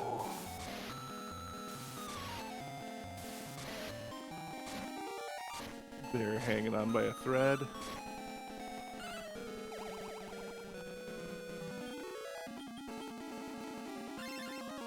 Scorpion dancing, we should be safe to Love Water. I don't think the bear's gonna die here. We have 2 world leaves if we really need them. Look at that. Can you hit Squiz for me? That'd be great. That's not Squiz. I was waiting for the. I was waiting for him to cast Heal Us too. Yeah. Heal Us doesn't really heal for much. It's mostly just time consuming for the animation. Alright, so Squiz is gonna level up here, naturally. Squiz is totally gonna survive Dark. He might.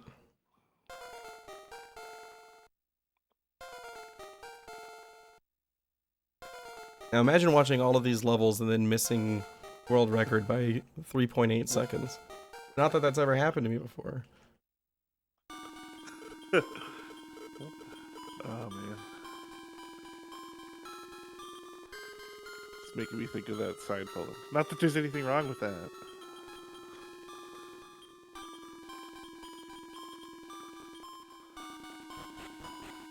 Alright, Dark, do me a favor. Giga slash Squiz right in the face.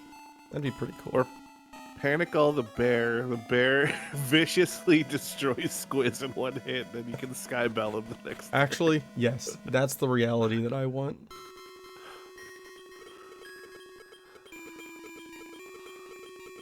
Alright, so here we fight Dark, the final boss of the game. Go swing, Squiz.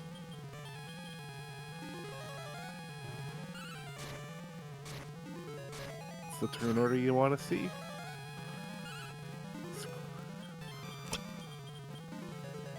Squiz has 111 HP. That's how you know something's wrong. Well, he took a damage. Good job, Squiz. The main thing you don't want to see here is Giga Slash on the bear. Fortunately, the Armor Pete is immune to Giga Slash. Bear's not. Bear will take a lot of damage from Giga Slash.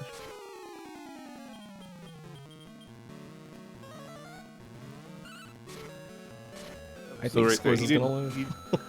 Yeah. The armor P did not cast by kill right away again because he was on charge instead of Yes. Oh, there we go. Because he was on charge instead of mixed. So just in time too. Oh yeah. That was the last opportunity. Poor Squiz, man. Everybody just celebrates his death.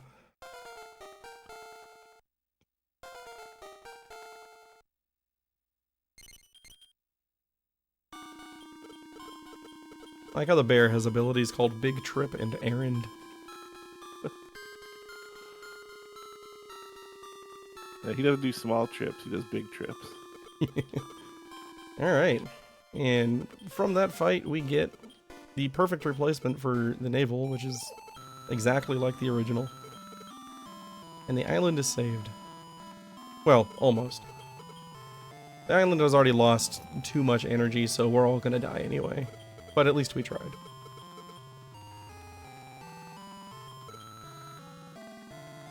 Or, what is this? The magic power from all the friends we made along the way is coming to recharge the island and save us from sinking into the ocean. No, I think the donut is just that good. The magic donut that soaks up all magic from adjacent worlds. Yeah.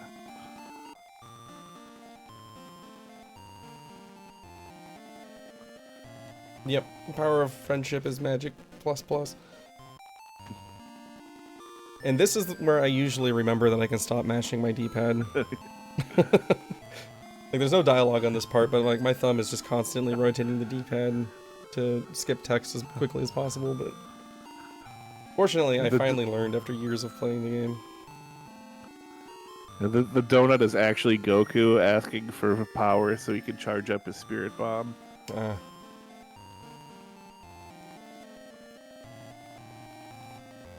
First horse. Yeah, we're just yoinking all of the power. Everybody's just like, does anybody else feel like they just ran a mile? We just deleted magic from all of the worlds that we visited. We're actually the villain here.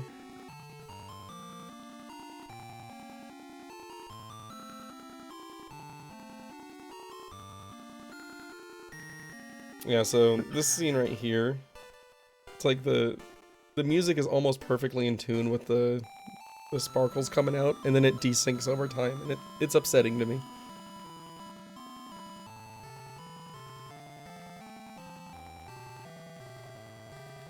Devs, you had one job. Right, everybody celebrates that we succeeded. King tells Kamea that he sucks.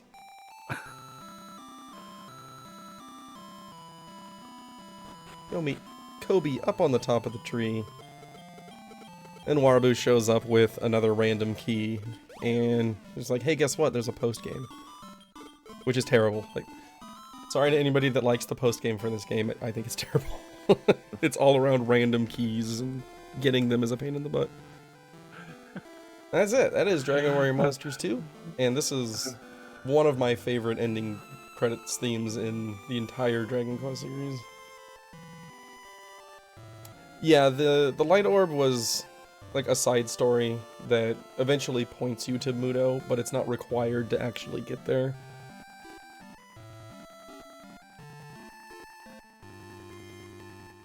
Yeah. So not too bad. It was a little bit of a rough run. We ran into a big problem with the worm recruit with some really low end recruit RNG, but after that everything was pretty good. All of the pirate recruits were nice and smooth. Your friend staff lasted well into ice. Oh yeah, we got multiple uses out of the friend staff.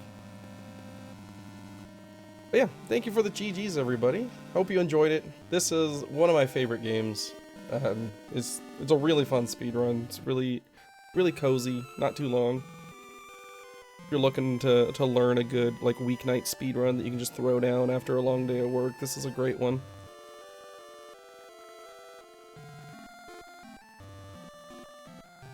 And yeah, the RNG issues early on are self-imposed things. you can always just take any worm and get through the game just fine, just by slightly modifying your tactics. But wanted to show off what you can do with a level 1 worm, so glad that we got one. Yeah, when Hactical and I started speedrunning this game, the world record was 152 or 153. It's currently down to 138. Got that one a few months ago, and the key catalyst to speeding that up was really discovering the low level worm in Terra. It just instantly just like catapulted the times forward. It was great. And that's actually thanks to Anatolu, because Hactical and I were playing on the Kobe version at the time, thinking there wasn't really a significant difference. And in addition to getting worse worms, the chance to recruit them is significantly lower, so you fail the recruits a lot. And Anatolu was like, oh, I never fail the worm. We're like, what? And then he got a level 1 worm, and we're like, wait, what? So, and then from there, it just kind of snowballed into what it is now. So, yeah, speedrunning is it's a team effort, and this game has been a great example of that. Yeah, rip Kobe, pretty much. Kobe is significantly slower because of the things that we found with the worm. It's remarkable how much that actually changes, even though it's just a change in the first 15 minutes of the game. Yeah, those things do have in the other card.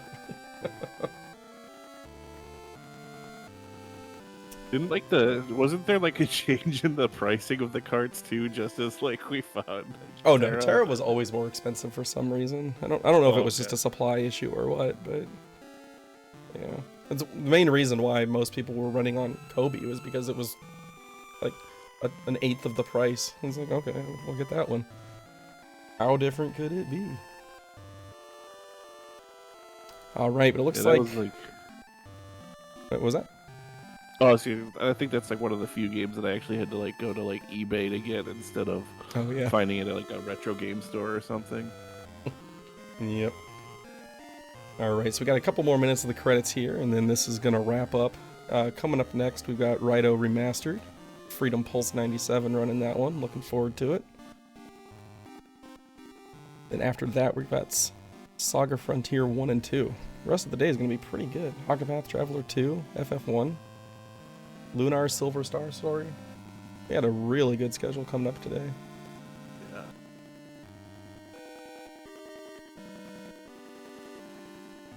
Yeah, once again, thank you everybody for hanging out. We're going to let these credits play out and then get this cut over to the transition screen. If you're interested in learning the Dragon Quest run, check out any of the mainline games on speedrun.com. There's a link to the Discord there. Just find a game that you like. There's a compendium there that's got notes for just about every game there. People that are always willing to help out. If you want to learn one, hop on over, let us know. We'll be happy to assist. So, yeah. Thank you again for hanging out. Hope you guys have enjoyed the marathon so far and continue to enjoy it through to the end here. And good luck to the runners coming up.